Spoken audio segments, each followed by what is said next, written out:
एक चोर था गोवर्धन डाकू, बहुत नामी डाकू था। बिल्कुल सरल उदाहरण तुम्हें बताया है।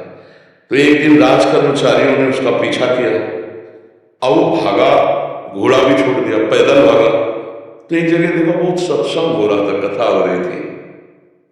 पंडित परशुराम जी महाराज कथा कर रहे थे, करमैती बाई के पिता। ये प्रमाणित कथा वहां होता है। तो उस सभा में घुस गया। तो राज कर्मचारी आए, सोचा सभा में चोर कैसे हो सकता है, यहां तो चोर घुसने का सब। अब उसको पाया ही नहीं। जब कथा 2-3 घंटे बाद समाप्त हुई तो कथा का प्रसंग चल रहा था। वृंदावन में श्री बांके बिहारी लाल को आज यशोदा मैया ने सोने की करधनी, सोना, वो तो चोर आ गए, करधनी सोने की। भगवान श्री कृष्ण चंद्र जी को बांके बिहारी को कहकर पुकार, 8 वर्ष की अवस्था है, मैया ने सोने की लकुट दी, सोने का। अरे इतना मालिक ना साधारण, और गाय चराने अपने सखाओं के साथ जा रहे हैं। कथा समाप्त हुई, नजदीक पहुंचा, चाकू निकाली, पंडित परशुराम जी के गले में लगे, पता लिखो। ये जो इतना धनी बालक का वर्णन कर रहे थे, पता लिखो। उन्होंने देखा तो उनका डाकू है जो मेरा नाम सुन करके भयभीत हो जाते हैं, हमारा नाम गोवर्धन डाकू है। कहा भैया इतनी तुम्हें जल्दीबाजी क्या है? बोले पता लिखो। क्यों? कहा। बोले मथुरा क्षेत्र वृंदावन, बाप का नाम नंद बाबा,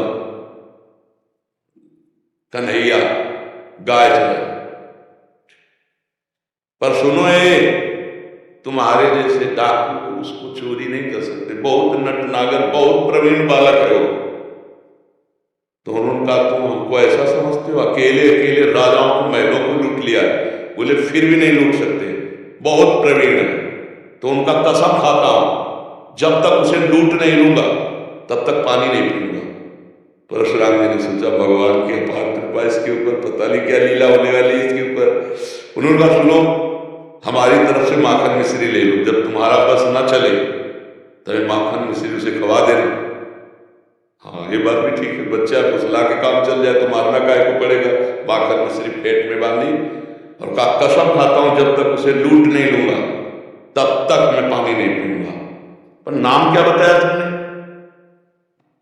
इतना बड़ा नाम तो। बोले श्याम सुंदर, श्याम सुंदर, श्याम सुंदर, वृंदावन, गाय चरना, श्याम सुंदर।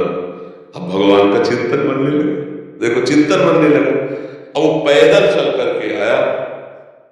अब एकांत में जहां गाय चरते तो पूछते श्याम सुंदर की कमी कौन है? बोले सब है, ये ब्रजमंडल है, गौशाला भगवान के नाम की है।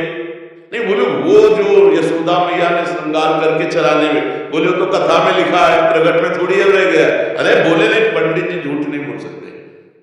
हम लोग चोर डाकू झूठ बोल सकते हैं, पंडित थोड़ी झूठ बोल सकते हैं। भगवान तो है ना, वो अपने भगवान को तो श्याम सुंदर है ना।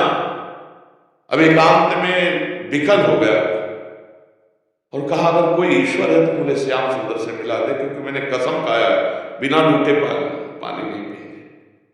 इतने में आवाज आई, एक ग्वालिया में, ए श्याम सुंदर तुम्हारी गाय इधर जा रही।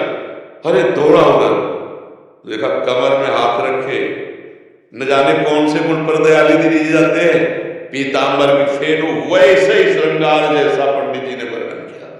श्याम सुंदर, कमल नयन, मोर मुकुट, करधनी और लकुट। उसने चाकू निकाले हर सखा को, और सब सखा दिव्य, वो गाय दिव्य भगवान ने प्रकट की थी। सब सखाओं का भाग जाओ, नहीं मार डालेंगे। भगवान ने इशारा किया कि जाओ इसको हमें एकांत में निहाल करना है। बोले हाँ बोल दे। बोले तू डरता नहीं क्या? बोले काल से भी नहीं डरते, तेरे से क्या डरना है? बोले मेरा नाम नहीं सुना होगा इसलिए तू डरेगा। अभी मेरा नाम गोवर्धन डाकू, तो तू गोवर्धन ही तो नाम है ना, मेरा नाम गोवर्धन धारी है। भगवान उससे जब वार्ता कर रहे हैं तो उसका जीवन तो नष्ट हो रहा है, अज्ञान नष्ट हो रहा है। उन्होंने देखा बड़ा प्रवीण पंडित जी कह रहे थे माखन मिश्री खवा का काम कर रहे। बोले सुनो,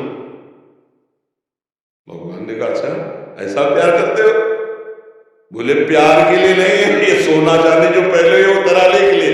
बोले ये तो वैसे ही उतार देंगे, लाओ।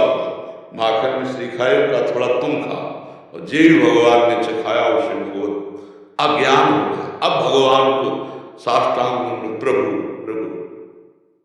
एक बात सुनी कि कन्हैया भाई गाँव में चला रहा है, चल पड़ा, कसम खा ली तो भगवान मिल गए। यहाँ जीवन व्यतीत हुआ रहता है, हलवा पूरी खा करके दिनचर्या का बैलेंस बनाते रहते हैं, तो भगवान कहाँ मिले? जब भूख प्यास रहकर केवल भगवान के दर्शन के लिए, तो भगवान उसी समय प्राप्त हो जाते हैं। हम लोग सुनते बहुत हैं, समझदार बहुत हैं, नहीं करना चाहिए ये भी जानते हैं, लेकिन भजन ना होने के कारण हम उसको उतार नहीं पाते हैं। भजन शुरू करो, अभी बात बन जाए।